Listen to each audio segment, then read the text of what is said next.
Good morning. Thank you, Richard. Thank you to Arthur and Lynn for hosting me last night. I appreciate that. Thank you to Evan for doing this, which is not easy. Believe me, in Baltimore and Philly, the hybrid setup is constantly a lot of work, so I appreciate that. Thank you to Pat for inviting me. One of my favorite paintings by Norman Rockwell is The Golden Rule.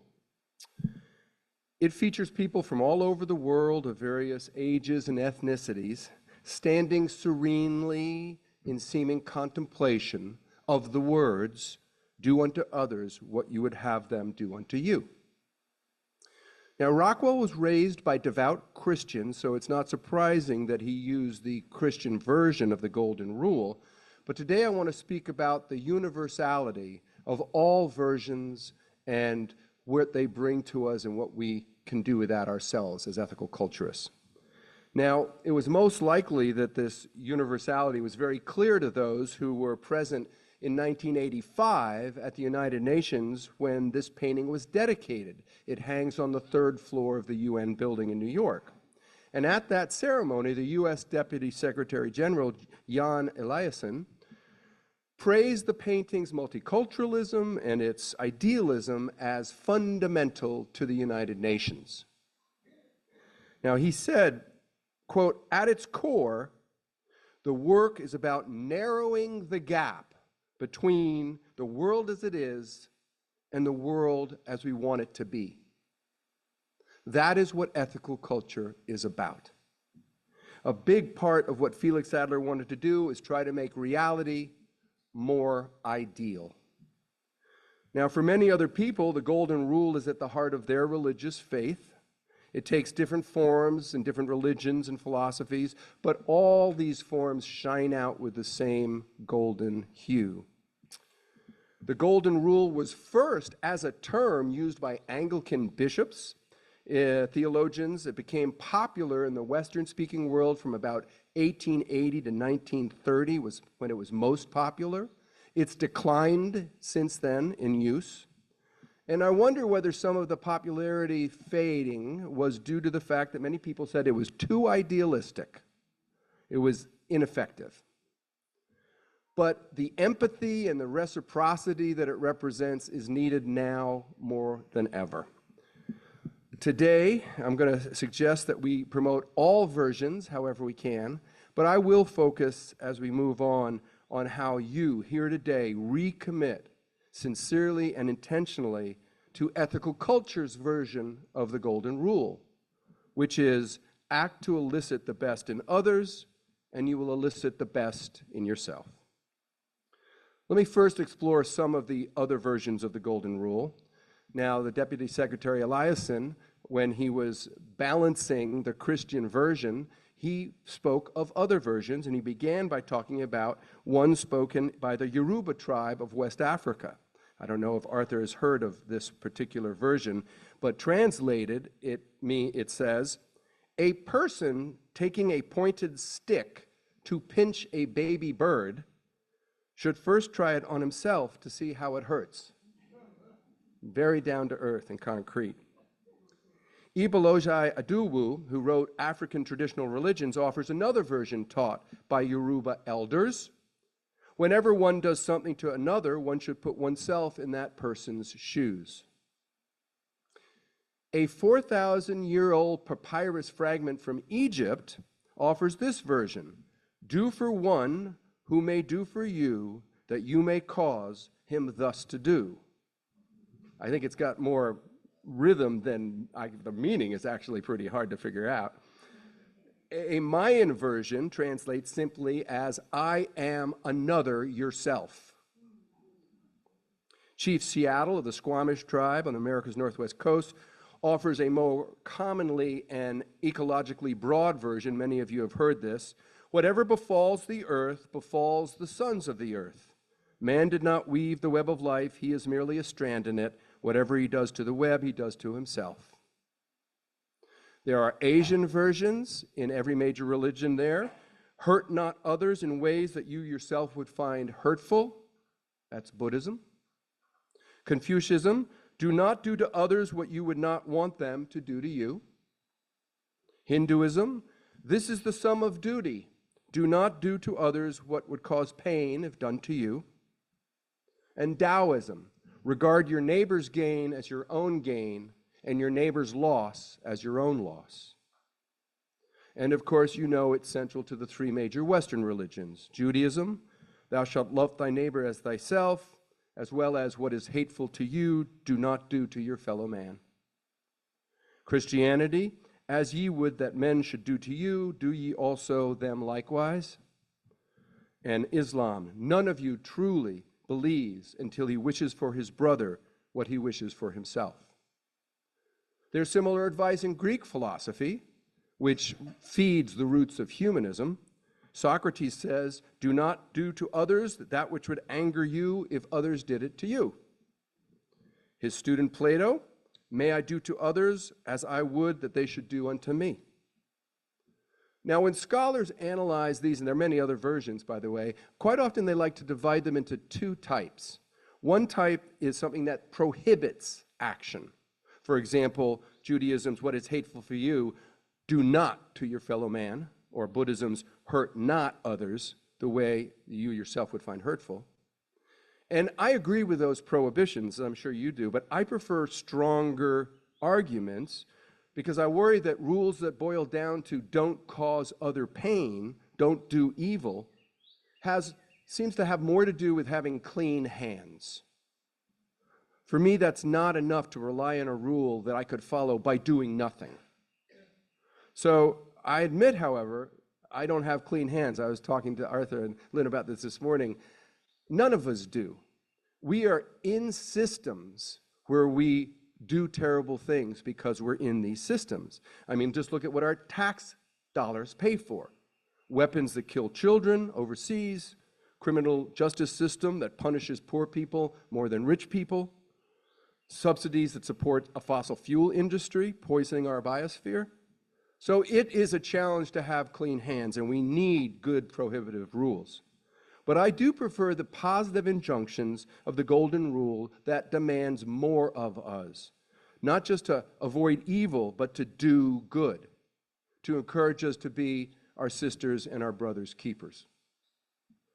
This reciprocal activism, if you will, is at the heart of ethical culture. Act to bring out the best in others, and you'll bring out the best in yourself.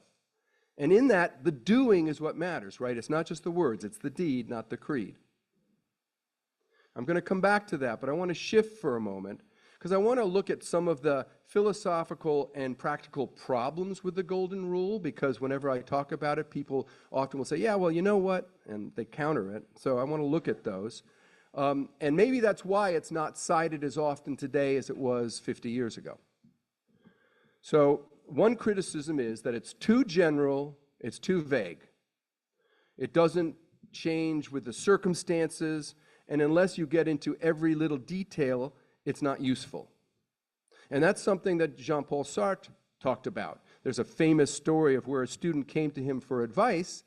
The student was asking whether he should join the French resistance to fight the Nazis, or whether he should stay home to take care of his aging mother.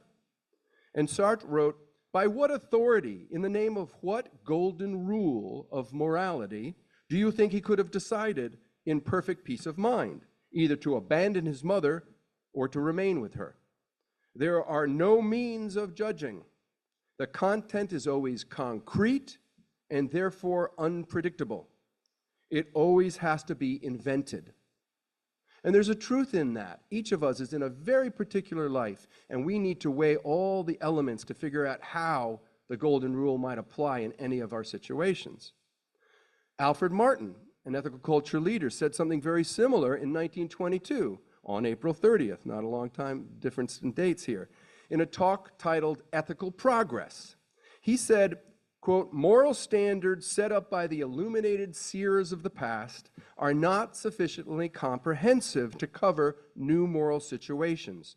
They have to be created by economic, social, and other conditions. In other words, it's all well and fine to love one another and follow the Golden Rule, but Martin warns that aphorisms are too general to serve our modern need, end quote. So a related problem of that is that the ethical code, the golden rule of all forms doesn't account enough for differences in power. Power corrupts the best of intentions. And maybe that's why a lot of people actually look at the golden rule rather cynically. They say that the real golden rule is those with the gold make the rules, right? So many religious and political leaders like to throw out pithy phrases to justify their policies. They tell the poor that the meek will inherit the earth, while every day the poor are disempowered more and more. The Roman statesman and philosopher Seneca said, interesting phrasing of a golden rule, treat your inferiors, okay, as you would be treated by your superiors. All right? Now, the blatant elitism that's in there is obviously problematic. There's a false universalizability in that phrasing, right? It sort of allows people with great resources and little self-awareness to ask this rhetorical question that I've heard in many policy statements. You wouldn't want people taking your money to give to poor people, would you? Yeah, all right. Now, the philosopher Martha Nussbaum faults the versions of the golden rule because they don't take into account their hierarchical contexts. Her words unearthed the problem with Seneca's approach. She said, where precisely is the common humanity here? We might equally imagine an argument that says, treat your dogs the way you would like to be treated by the gods. It's like the assumption of the hierarchy is baked into that sort of quote-unquote universality. And people who are conditioned to assume that they are inferior quite often accept treatment and accept rules like that. They perpetuate oppression, precisely the opposite of what the golden rule should do. I saw this concretely in some words that Gloria Steinem spoke about, one of the cornerstones of the feminist movement in my lifetime. She was on the Oprah Winfrey Show, and she said that too many women think that the golden rule encourages altruism to the point of selflessness, right? So for many women, Steinem said, the golden rule needs to be reversed. She said, I wasn't treating myself as well as I was treating other people. Women need to treat ourselves as well as we treat other people. Unfortunately, women have been so long taught that natural differences between the sexes shouldn't mean that they are treated the same by the golden rule, that they should embrace feminine characteristics like empathy, humanity, sensitivity, deference, and steer clear of the manly virtues of detachment and assertiveness, competitiveness, toughness, and power. And Steinem says that, in other words, they were told to let men have all the power. So the golden rule doesn't solve power inequality. This is related to a third problem in that the golden rule doesn't take into account enough differences between us. So, I love sweet things, but it doesn't mean I should give sweet things to a diabetic, right? I don't think we should do that. People say, why should I treat people like I would be treated? They're different than me. That's a legitimate problem with the golden rule. So you have to have some thought about that. And that's something that Felix Adler said back in 1906. On January 15th, he made the same observation. The New York Times, which always talked about his speeches, had a headline under Adler's talk saying, golden rule misleads. When I saw that, I said, oh, I got to grab that for this talk. It reported Adler saying that the golden rule is, quote, not very useful when there's a difference in age or sex. So I admit that's true. Literally applying the golden rule doesn't make sense. I like to come home and if somebody gives me a beer, that's a great thing, but I should not do that with my children. So Adler, though, went a little too far because he assumed differences that I didn't assume. He had these stereotypical Victorian views of gender roles. He said that women should focus on the home, raising kids. He opposed suffrage for women. And he thought that would, well, a lot of people did at that time. We can talk more about that. But he had these subjective biases that made him unable to fully embrace every person as equals and fully autonomous. There's a book called Choosing Civility by P.M. Forney, And he writes, "The golden rule tells us how to treat each other justly, but because it hinges upon the subjective, it's not always reliable. We should learn to respect others on their own terms." So you can't assume what is best for others. And Adler fails to take women, respect them on their own terms. Now, in general, it's partially related to the problem of essentialism, which is assuming that individuals, categories of people, are defined by certain characteristics assigned to them by nature. And it's a little ironic that Adler falls into this trap because he so focuses on the uniqueness of every individual as being critically important ethically. But some oppressive social constructions he accepted and internalized, and that's a limitation that we've only partially escaped today. I think there's a way out of these misuses of the golden rule, and the ethicist from the New York Times, your local paper of record, approaches the golden rule differently. Kwame Anthony Appiah says that he doesn't go so far to embrace the golden rule without being very careful, because he says you must take into account uniqueness much more, which is an Adler emphasis. In fact, he calls the mindless application of the golden rule fool's gold. So he emphasizes what is in some ways obvious. He says that treating people the same is not treating people with equal consideration, because everybody's in a different situation. So he says a more ethical application of the golden rule requires that we take other people's own unique circumstances and interests and skills seriously. And in order to do that, we need to know them. We need to know them. And Appiah says we should take a worldly perspective when we deal with people, because we meet people from all over the world. So he advocates cosmopolitanism, appreciating multiculturalism. And he says that we should encourage cosmopolitan engagement that presupposes the acceptance of disagreement. We don't all have to agree to try to work with the golden rule. In a world where we're allowed to breed where differences is becoming this divisive thing, where we need to build respect for differences. Differences need to be a common platform and offer us more sincere dialogue. And that includes treating people as ends in themselves, something that the Kantian Felix Adler would certainly promote. And it requires greater respect for and awareness of differences. But we don't know differences if we don't know the people as individuals. Now, those are some of the limitations. Despite that, I look at Adler's version of the golden rule with great respect. I try to follow it. I think it can be done well when we understand the uniqueness of each and every person. I think it's helped me become a better parent, a better school teacher, and a better ethical culture leader. So I want to talk a little bit about how I applied the golden rule in those three ways. Starting with parenting. Adler had an essay titled Personality, How It Developed in the Family. Okay, how to develop it in the family. And he writes the golden rule there. He says, seek to elicit the best in others, and you will thereby challenge and bring to light the hidden best in yourself. Anybody who's raised children knows that that is a nice ideal, and on our good days that does happen. And when we parent, we bring out the best in ourselves. But how do we elicit the best in our kids?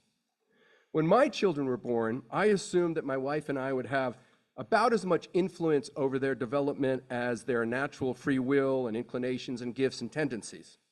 In other words, I thought with a nature-nurture balance, right? I thought it was about 50-50.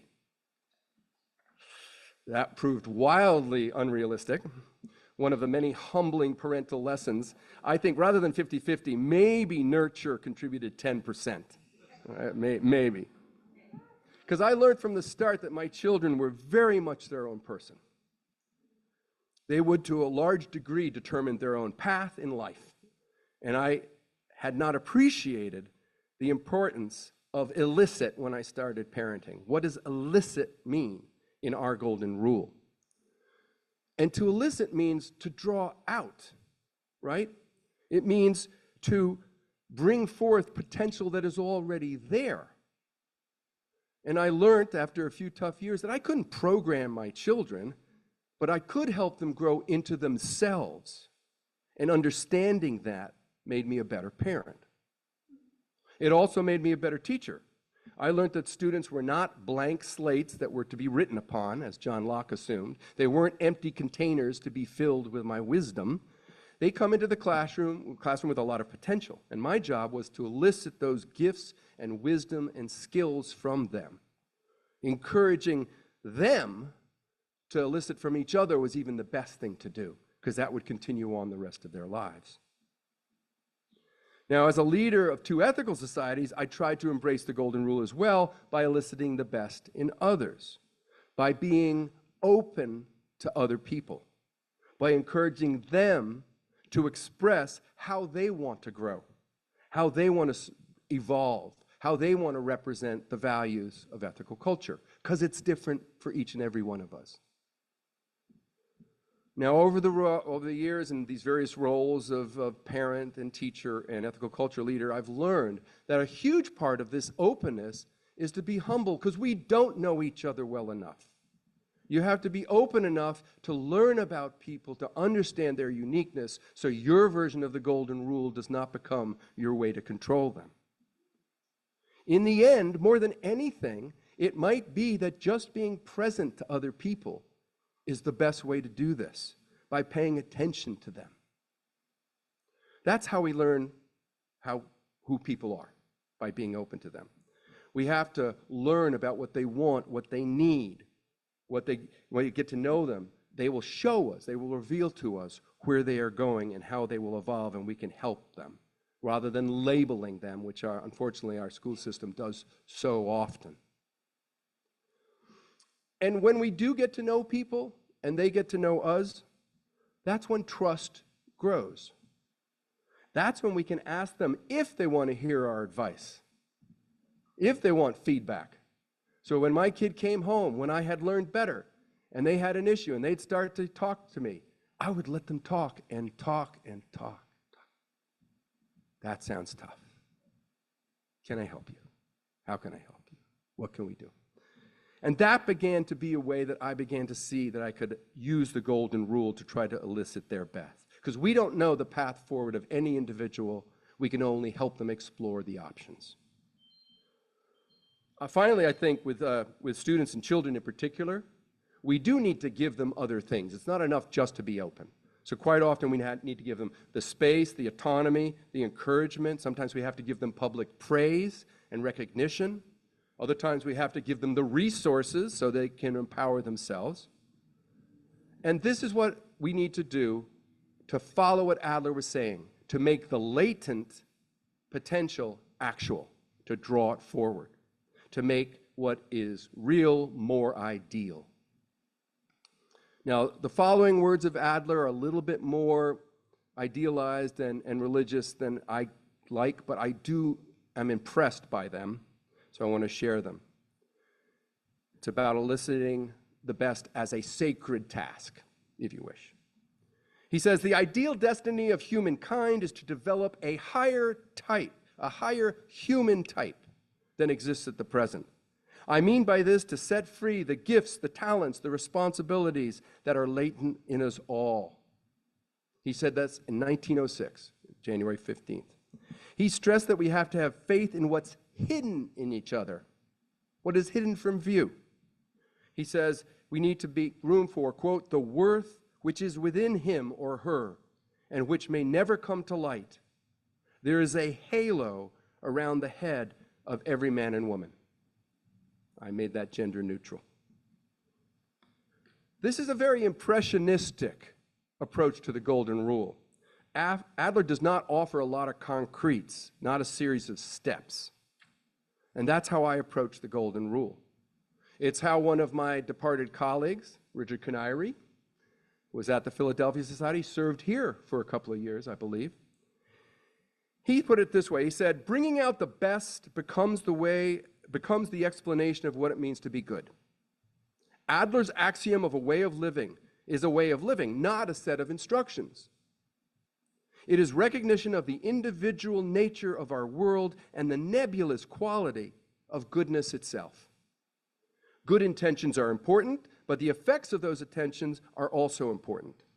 We must have benign feelings and thoughts, but we are what we manifest in the real human reality. It's what we bring into the world and into our relationships. He continues, the proof that an action is good depends not just on one's feelings, but on its effects on others. Did it bring out the best within them? If one treats people as ends in themselves, one respects their unique perspective on life. The goal is to encourage it and to cooperate with it so that the individual in question can flourish. I want to move on to the last comments that I'll offer today by touching on the last phrase of our golden rule, which is, you will elicit the best in yourself. Okay? So what does that mean? What does it mean to do that? For one thing, putting those two things together means that our lives are intertwined, right? The golden rule says that goodness is not a zero-sum game. Morally, we all rise best when we rise together. That's a basic principle. Again, Adler uses some more effusive religious language. He says, it is only face-to-face with the God enthroned in the innermost shrine of the other that the God hidden within me will consent to appear. Now, I'm an atheist, but I love that phrasing. I love that phrasing.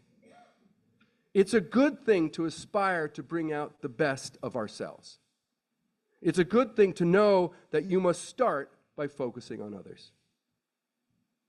It's why we try to help others. It's why we try to elicit the best for people in our civic life by demanding decent education, adequate employment, housing, fair law enforcement. It's why we gather each week. It's why I'm here in Long Island.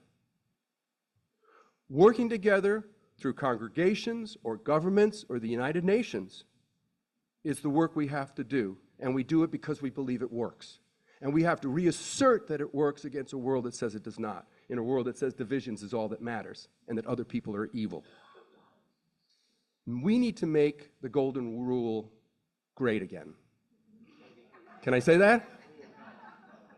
All right, I won't say that.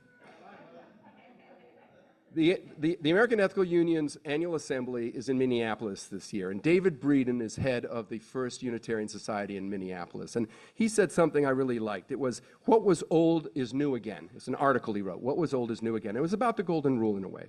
He was comparing Adler to the Unitarian minister John Dietrich. And he concluded his article by saying, both men thought that humanism could serve to unite humanity across cultural divides. Ethical movements within the characteristics of humanism have, after all, developed across time and cultures, from the Hindu Karvaka movement, an atheist ethical movement from 600 BCE, to Taoism and Confucianism from around 400 BCE, to Ubuntu, a humanist movement in Africa. Both Adler and Dietrich noted the similarity of a golden rule across cultures, end quote. I'm hoping that what is old is new again. My favorite historian of religion, Karen Armstrong, gives me some hope. She has a TED Talk, I urge you to see it, called Let's Revive the Golden Rule.